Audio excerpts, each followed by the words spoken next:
देखेंगे मैंने लिखा है पोलेरोग्राफी। पोलेरोग्राफी के साथ साथ मैंने एक चीज़ और मेंशन किया है, सामने लिख दिया हूँ डीसी।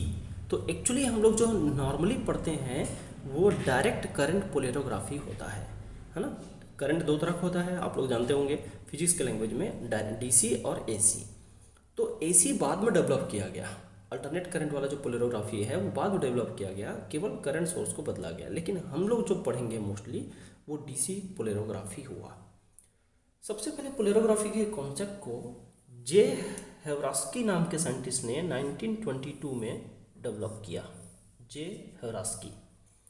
और उसी के लिए, इस मेथड के लिए ही उन्हें एक नोबेल प्राइज़ दिया गया। ये नोबेल प्राइज़ मिला 1959 में, ठीक है।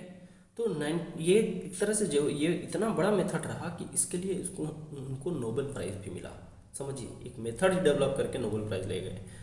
तो यहाँ से देखिए, अब डायरेक्ट करंट पोलेरोग्राफी हमको पढ़ना। डायरेक्ट करंट मतलब सीधे सीधे करंट देना है, किसी कोई और हमको अल्टरनेट करंट नहीं लेना है, ठीक है। कोई दूसरा इसको कन्वर्ट करने की जरूरत नहीं है, डायरेक्ट करंट है, सीधा ट्रांसफार्मर से सीधा आएगा वो वाला करंट। अच्छा, चलिए इंट्रोडक्शन की बात करते हैं। ये हो गया इसके हेडिंग्स की बात कि कौन दिया। इंट्रोडक्शन में देखिए, मैं इंट्रोडक्शन की बात कर रहा हूँ, ठीक है, कि क्या क्या है इसके अंदर में कॉन्सेप्ट। ध्यान दें, इंट्रो में मैं पॉइंट बना देता हूँ ताकि, क्योंकि ये टॉपिक में याद रखिएगा हर एक स्टेटमेंट क्वेश्चन बनाने वाला है ना। क्वेश्चन आप देखेंगे तो पता चलेगा कि कई सारे स्टेटमेंट से ही क्वेश्चन बना हुआ है। मतलब केवल न्यूमेरिकल ही तैयार नहीं रखना है आपको, स्टेटमेंट, मेथड, कब क्यों मिला रहे हैं, किसको क्या बोल रहे हैं, एवरीथिंग, हर एक चीज़ को आपको ध्यान रखना है। मैं बहुत शॉर्ट में बताने की कोशिश करूँगा और बहुत अच्छे से बताऊँगा। तो यहाँ हर क्वेश्चन कवर हो जाएगा जितना पूछा गया है, और 8-10 क्वेश्चन तो मैं कराऊंगा ही पेपर का। तो ज़रा देखिएगा क्या है ये।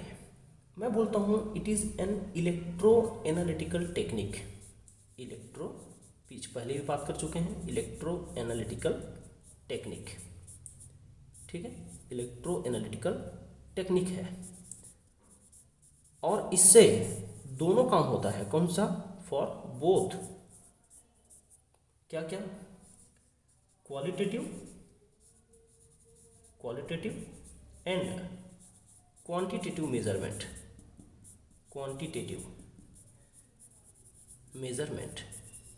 क्लियर। क्वालिटेटिव और क्वांटिटेटिव को थोड़ा सा समझते हैं। क्वालिटेटिव का मतलब है केवल क्वालिटी बताना है। जैसे मान लीजिए हमने बोला कि ये कैल्शियम 2+ है कि कैडमियम 2+ है, पता नहीं चल रहा है, तो हमने टेस्ट किया और पता लगाया इसके वैल्यू से कि मान लो ये कैडमियम 2+ है, तो ये क्या हो गया, केवल क्वालिटी हुआ।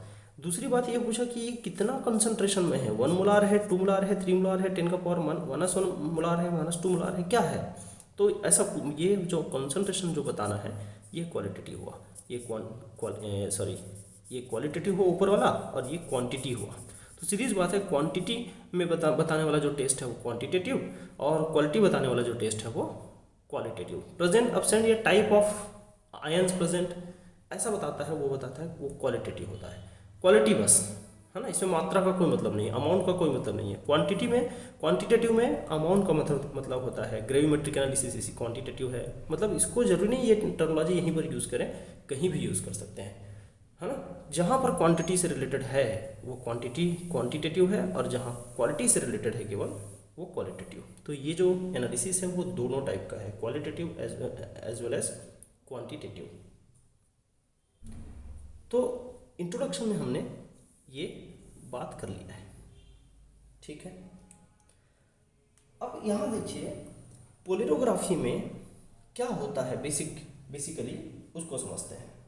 तो क्यों यूज़ करते हैं पोलेरोग्राफी में, तो मैं लिख देता हूँ बाय पोलेरोग्राफी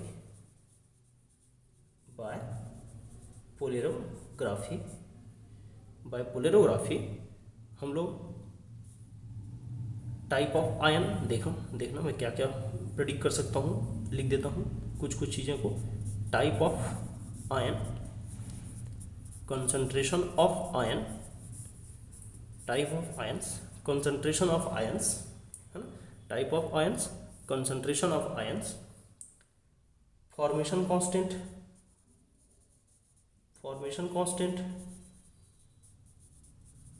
मतलब K, number of ions, number ये टाइप में आ गया है, ये सब हम मेजर कर सकते हैं एट्सेट्रा। और भी बहुत सारी चीज़ें हो सकती है एट्सेट्रा कैन बी एनालाइज्ड, ये सब एनालाइज हो सकता है। ठीक है, ये हो गया मेन इसका पर्पस कि क्यों हम इसको यूज़ कर रहे हैं। दूसरा चीज़ देखें, ठीक है भाई, ये तो हम पहले से एक अंदाज था कि ये सब मेजरमेंट होता है। दूसरा क्या है कि यहाँ मुख्य रूप से हम लोग क्या मेजर करते हैं कि यहाँ variation of current, variation of diffusion current, diffusion current, variation of diffusion current,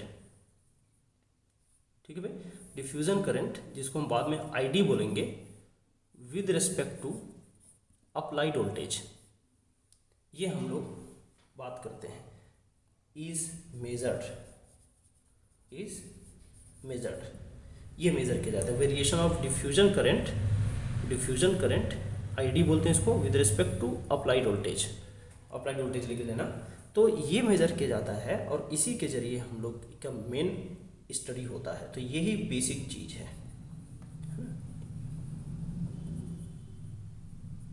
variation is measured in polarography, polarography में यही काम होता है। ठीक है, क्लियर है भाई, पोलेरोग्राफी। अब ठीक है, अब यहाँ से विद रिस्पेक्ट टू वोल्टेज बोला तो यहीं से पता चल जाता है कि ये पोटेंशियली कंट्रोल्ड मेथड है ना, that is it is controlled potential method. क्या बोलते हैं इसको? Controlled potential method, it is controlled potential method, ये कंट्रोल्ड पोटेंशियल मेथड है। इसी से पता चल रहा है क्योंकि हम इसको फ्री रख रहे हैं, इसको हम ले रहे हैं, हम अपने हिसाब से कम ज़्यादा कर रहे हैं और उसके हिसाब से ये कम ज़्यादा हो रहा है। तो ये हमारा डिपेंडेंट नहीं, मतलब इंडिपेंडेंट वेरिएबल की तरह ले रहा है, इसको डिपेंडेंट की तरह। ठीक है, और यहाँ और क्या क्या चीज़ पॉइंट है उसको समझिएगा। ये एक जनरल क्राइटेरिया हो गया है। ठीक है, पहले इसको आप लिख लीजिए, फिर कुछ टर्मिनोलॉजी इंट्रोडक्शन में और बताता हूँ। पहले इतने लिखिए आप, देखिएगा हमारा पर्पस समझ में आ गया और प्रोसेस में मेन स्टडी क्या है ये भी समझ में आ गया। मेन स्टडी क्या बोले कि पोटेंशियल के हिसाब से हमको देखना है क्या, करंट का मेजरमेंट, वो भी एक स्पेशल टाइप का करंट जिसको डिफ्यूजन करंट बोलते हैं। बाद में और क्लियर करेंगे कि डिफ्यूजन करंट का क्या मीनिंग है, यहाँ पर क्लियर है। अब यहाँ से देखिए अगला चीज़ ये कि हम जो मेजरमेंट चाह रहे हैं उस मेजरमेंट को देखिए, हम जो मेजरमेंट चाह रहे हैं उसमें कुछ टर्मिनोलॉजी आएगा। अगर मैं यहाँ प्रोसेस का नाम क्या है बोलूँ, प्रोसेस या फिर मेथड इज पोलेरोग्राफी, ये ऊपर लिखा है डीसी पोलेरोग्राफी।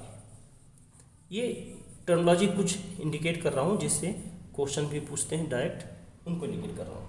दूसरा काम देखिए कि प्रोसेस ठीक है, हम लोग बात कर लिए।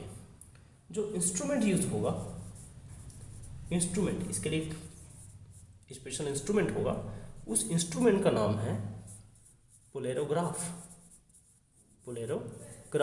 इसमें कंफ्यूज होते हैं कभी कभी, ग्राफ मतलब तो ग्राफ होना चाहिए, नहीं, ये इंस्ट्रूमेंट को ग्राफ बोलते हैं, याद रखिएगा, है ना, पोलेरोग्राफ। और देखिए इंस्ट्रूमेंट के यहाँ जो करंट वोल्टेज कर्व जो आता है ना, जो करंट वोल्टेज यहाँ पर कर्व होता है, उसी कर्व को हमको सबसे ज़्यादा पढ़ना है, कर्व, इसको हम लोग बोलते हैं पोलेरोग्राम।